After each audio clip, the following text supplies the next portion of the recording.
नमस्कार, NMF news पर आप सभी का बहुत स्वागत। मैं हूं आपके साथ अभिषेक पुंडीरा। आंध्र प्रदेश की चंद्रबाबू नायडू सरकार ने वक्फ बोर्ड को डिसॉल्व कर दिया है, मतलब वक्फ बोर्ड को भंग कर दिया। अभी पिछले दिनों आपने देखा होगा कि अरशद मदनी समर्थन में खड़े थे कि चंद्रबाबू नायडू वक्फ बोर्ड के खिलाफ जाकर सरकार के खड़े हो जाएं। बहुत सारी चीजें पिछले दिनों में हुई हैं, लेकिन उसके बीच ये भंग कर देना आंध्र प्रदेश में वक्फ बोर्ड को एक बहुत बड़ी खबर है। क्या कुछ पूरी खबर है, क्या कुछ इसके मायने भविष्य में निकलेंगे, सारी कहानी को समझने के लिए मेरे साथ मौजूद है हमारे वरिष्ठ सहयोगी पंकज प्रसून। बहुत बहुत स्वागत सर आपका।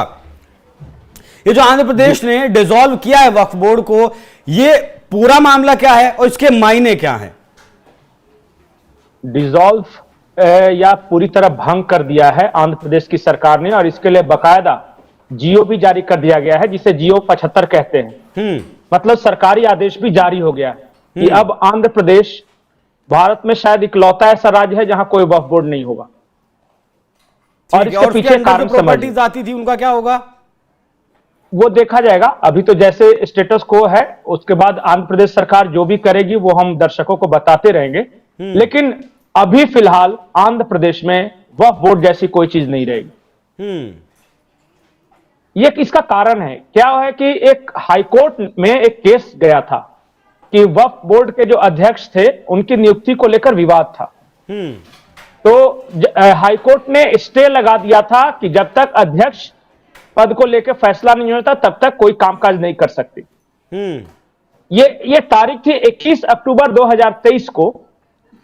आंध्र प्रदेश की सरकार ने शेख ख्वाजा मुतल्ली, विधायक हफीज खान और एमएलसी रहुल्ला समेत 8 लोगों को प्रदेश वक्फ बोर्ड के सदस्य के तौर पर नॉमिनेट किया था। ठीक है। इन 8 सदस्यों को क्या करना था कि अपना एक अध्यक्ष चुनना था। लेकिन जो चुना गया अध्यक्ष, वो जियो 47 की वैधता को हाईकोर्ट में रिट के माध्यम से चैलेंज किया गया था। यह बताया गया था कि अध्यक्ष के चुनाव पर तत्काल रोक लगा दी जाए, क्योंकि यहां बहुत गड़बड़ी हो रही है। तो हाईकोर्ट ने उसे रोक लगा दिया। अब पिछले मतलब कि 2023 से वहां वक्फ बोर्ड कोई काम नहीं कर रहा था। तो आंध्र प्रदेश की सरकार ने कहा कि उसे बेकार के हम पैसे क्यों दे रहे हैं, क्यों खर्च कर रहे हैं, कोई प्रशासनिक कामकाज तो हो नहीं रहा है, तो इससे बढ़िया इसे डिसॉल्व कर दिया जाए। तो इसीलिए आज शासनादेश निकाला गया है और वक्फ बोर्ड आंध्र प्रदेश में डिसॉल्व कर दिया गया है अगले आदेश तक, कि जब तक राज्य सरकार का अगला आदेश नहीं होगा तब तक वह बोर्ड आंध्र प्रदेश में डिसॉल्व रहेगा। मतलब दोबारा से फिर कामकाज में लाया जा सकता है, इसका मतलब है? हाँ, लाया जा सकता है। कब लाया जाएगा, क्यों लाया जाएगा, कोर्ट का मामला है। पहले हाई कोर्ट इस मामले को सुनेगा, फिर वहां से कुछ आदेश होगा। हो सकता है कि संबंधित पक्ष सुप्रीम कोर्ट चले जाए, फिर सुप्रीम कोर्ट में केस चलेगा। तो जब तक वो आदेश नहीं आ जाता, उसके बाद राज्य की सरकार उस आदेश का अवलोकन करेगी कि क्या है, और उसके बाद तब एक फैसला होगा कि वक्फ बोर्ड को फिर से बहाल करना है या नहीं करना है। मतलब वक्त लग सकता है, मैं ये कहना चाह रहा हूं। मतलब इसके अगर आंध्र प्रदेश को सेंटर में रखें तो और राज्यों पर भी इसका कोई फर्क है? मतलब मैं ये समझना चाहता हूं कि क्या राज्य सरकार वक्फ बोर्ड को खत्म कर सकती है? हाँ, राज्य सरकार के पूरे अख्तियार में है कि वो अपने यहां चल रहे जो भी वक्फ बोर्ड है या फिर जो भी इस तरह के बोर्ड हैं, अगर वो काम नहीं कर पा रहे हैं तो उन्हें डिसॉल्व कर दिया जाता है। जो शब्द मेंशन किया है आंध्र प्रदेश की सरकार ने, वो प्रशासनिक शून्यता, यानी पिछले 1 साल से सितंबर 2023 से प्रशासनिक शून्यता है, कोई कामकाज नहीं कर पा रही है, तो इसलिए हमने डिसॉल्व कर दिया। और जाइए चैलेंज कीजिए, जहां चैलेंज करना है, केस करने के लिए थोड़ी ना किसी पे रोक है। चंद्रबाबू नायडू के बारे में कहा जाता है कि उन्होंने 4% आरक्षण भी मुस्लिमों को दिया है, फिर उन्होंने वक्फ बोर्ड को डिसॉल्व क्यों किया? नहीं, इसे हिंदू मुस्लिम एंगल से देखना ही नहीं। ये आपस का विवाद था उनका। 8 सदस्य जिसकी नियुक्ति की गई थी वो सारे विधायक हैं, एमएलसी हैं, कानून के जानकार हैं। ये सारे लोग को मिला के इन्हें सदस्य बनाया गया था। अब इन्हें अपना अध्यक्ष चुनना था, नहीं चुन सके, आपस की लड़ाइयां थी उनकी, काम नहीं कर पा रहे थे। तो जो संस्था काम नहीं कर पा रहे, बिल्कुल डिफंक्ट हो चुकी हो, उसका क्या किया जाए? तो उसे डिसॉल्व कर दिया, भंग कर दिया फिलहाल, कि जब आप काम करने लायक हो जाएगा। और जब तक केस चल रहा है ये केस, तो इसमें सरकार क्या कर सकती है? पिछले महीने जो मदनी का बयान आया था, अरशद मदनी का, कि तेलंगाना उससे आंध्र प्रदेश सरकार से उन्होंने कहा था कि आप समर्थन वापस ले लीजिए वक्फ बोर्ड के खिलाफ जाकर, तो उस दिशा में भी क्या इस कदम को देखा जा सकता है, वहां जोड़ा जा सकता है इसे? नहीं, जो आंध्र प्रदेश सरकार ने जो कहा है मैं सिर्फ उतना ही बोलूंगा। उन्होंने कहा है प्रशासनिक शून्यता थी। सितंबर 2023 से ये नवंबर 2024 तक कोई कामकाज नहीं कर पा रहे थे। इनका मामला हाईकोर्ट में पेंडिंग है। हाईकोर्ट ने वक्फ बोर्ड के अध्यक्ष की नियुक्ति पर रोक लगा रखी है, लिहाजा यहां पे पैसे देने, खर्च करने, अनुदान वगैरह जो भी है ये फंक्शन ही नहीं कर रहे हैं। तो चलिए ये बताइए, क्या फायदा? उत्तर प्रदेश सरकार की तरफ से भी अभी एक आदेश आया था कि उसमें 72 साल का कुछ था कि 72 साल पहले अगर आपकी प्रॉपर्टी वक्फ की गई होगी उसके भी आपको कागजात दिखाने पड़ेंगे। वो कुछ समझा पाएंगे क्या कुछ फैसला था योगी सरकार का?